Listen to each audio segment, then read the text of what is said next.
Inflation, deflation, and the subprime mortgage crisis are incredibly complex topics, but one way to help see what's going on more easily is to look at a simple closed-loop example. Let's say you've got a builder, a buyer, and a banker. The builder creates a home and sells it for $1 million.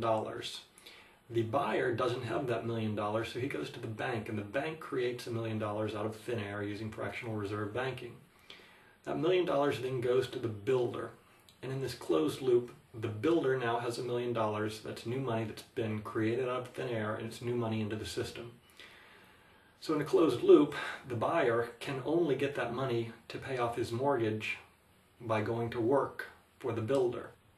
Now let's say the buyer has $1 million mortgage and the principal is $1 million, but then he's got another $1 million in interest to pay off on top of the principal.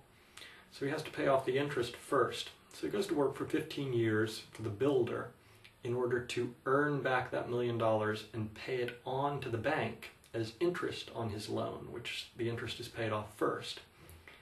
Now in this closed system, the bank owns the $1 million. So what does the buyer have to do? He has to go to work for the bank for another 15 years to earn back that $1 million that was paid to the bank as interest. And as soon as the buyer earns it back, he sends it right back to the bank to pay off his principal. But the principal money is extinguished. The bank got free work out of this buyer for 15 years, and the bank didn't have to do anything but create money out of thin air. Whereas the builder got free work, or got work out of this buyer for 15 years, but the builder at least gave something of value, gave a home. So as you can see, it's a parasitic system. It's set up to work this way. Now the problem comes in when the economy stops growing, because as long as the economy is growing and the builder is creating more homes, the bank can keep creating money out of thin air and siphoning off part of the productivity of society in the method that I just described. But let's say that the economy turns down and the builder stops building homes. Maybe he runs out of lumber. Now there's no new production in society, and just like any parasite, the banking industry has a very difficult time surviving if there's no productivity to siphon off. So if nothing new is being created, there's nothing for banks to loan against in order to create new money into the system. And all the old loans are paid off and the principal is extinguished and that money is taken out of the system. So there's less money going into the system. There's less money circulating, and that's why people say that recessions and depressions are deflationary, because no new money is being loaned out because there's no new production to loan against, and the old loans are being paid off and the money is being extinguished and taken out of the system. It's a deflationary event. But banks can then lower the interest rate. So let's look again at our simplified closed loop example. The builder is not building any new homes. He's run out of lumber. But the buyer still has his home. And the bank can go to the buyer and say, look, we've lowered interest rates so you can refinance your home and you can take out part of the money and your monthly mortgage payment will stay the same because you are at a lower you're at a lower interest rate. You've refinanced at a lower interest rate.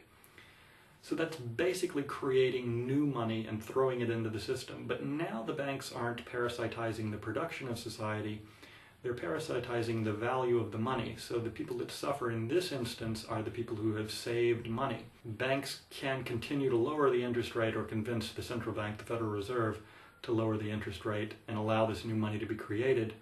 But when there's really no new production in society, that new money is just being thrown out there for the same number of goods and services, so it creates a lot of inflation. And that's why people say that lowering interest rates is inflationary. So when you have a recession or a depression, you've got both of these factors coming into play. You've got less production, which is a deflationary factor, but you've got lowering interest rates, which is an inflationary factor. So you've got a lot of debate every time a recession comes up. Is it going to be a deflationary event or is it going to be an inflationary event because the Federal Reserve and the banks lowered the interest rates? Now in the battle between deflation and inflation, the banks are always going to be on the side of inflation, because not only does inflation allow the bank to continue making loans and making a profit, but deflation is very harmful to a bank. Once a sector goes into deflation, then people begin defaulting on their loans because they owe more on whatever it is they took out the loan for than the value of that thing. So they owe more on their house than the house is worth, so they'll default. And then what was a $1 million asset to the bank overnight turns into $1 million liability because the bank was expecting to get $1 million in interest on that home mortgage, and instead the bank is liable for the principal of that mortgage, which let's say also equaled $1 million. Unless, of course, the banks can bundle all of those bad loans together and the Federal Reserve just transfers those bad loans to the American taxpayers, as was just done with Bear Stearns. In that case, the banks no longer have to take their profitability from the remaining good loans to pay off the bad loans because they've just transferred that bad debt to the American public. So since banks and the central bank always favor inflation, inflation usually wins. There's so many different ways that the banks can induce inflation besides simply lowering interest rates or passing off bad debt to the federal government or continuing to lend to subprime borrowers, or even using Keynesian economics to induce the federal government to create a lot of large public works projects. There are just countless ways in which the banking industry can induce inflation in order to maintain the viability of the banking industry at the expense of people who save money. Sometimes, though, in very rare instances, you do get deflation, and this can happen for a number of factors which are really beyond the scope of a video, but mainly because the economy does turn down so strongly that it's very hard to get anyone to take a loan in that bad economic environment, and the existing loans get paid off and the capital extinguished, and you do begin to get a decrease in the money supply or a leveling off of the money supply, which gives you deflation. But rather than just speculate about whether a recession is going to cause deflation or inflation, there's a much easier thing you can do. You can just determine what the existing environment is at any given time, and that's something that hardly anyone seems to know how to do. You look at the M3, the growth in the overall money supply, and you subtract out the growth in your gross national product.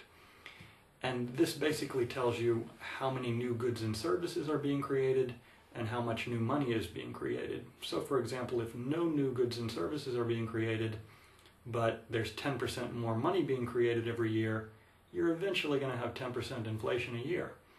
If you're creating 5% more new goods and services every year and 5% more money every year, you're not going to have any inflation because you're creating exactly the amount of money to equal the new goods and services being created.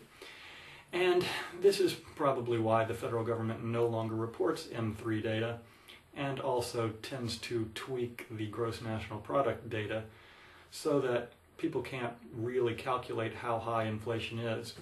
But you can look online and find reconstituted M3 data, and basically what it shows is that the United States currency is growing at about 15% a year, and our growth in the gross national product, the true statistic, is probably about 0 right now. So we really are inducing about 15% inflation a year. In Japan, for example, they have very low interest rates, but for whatever reason they also have a very low growth in M3. And there's some other factors that come into play, such as the debt of a country or the trade deficit of a country, which affects the value of that currency relative to other currencies and can create inflation due to international currencies buying off the value of a commodity. But really this is a subject more for speculators than someone who's saving by owning things of value, as I recommend in my other videos. Because if you own something of value, it doesn't really matter what happens to the dollar, whether there is deflation or inflation, you still own the thing of value. The problem is that many people save money by owning CDs or bonds, which are now paying about 2 or 3% interest, while inflation is about 10 or 15%. So you're losing about 10% of the value of your money every single year, and that's being stolen basically to support the banking industry. So as I say in all of my other videos, just own something of value, and then you don't have to worry whether there's going to be inflation or deflation, and you're not speculating on the currency markets, which, as you can see, is a very complex subject.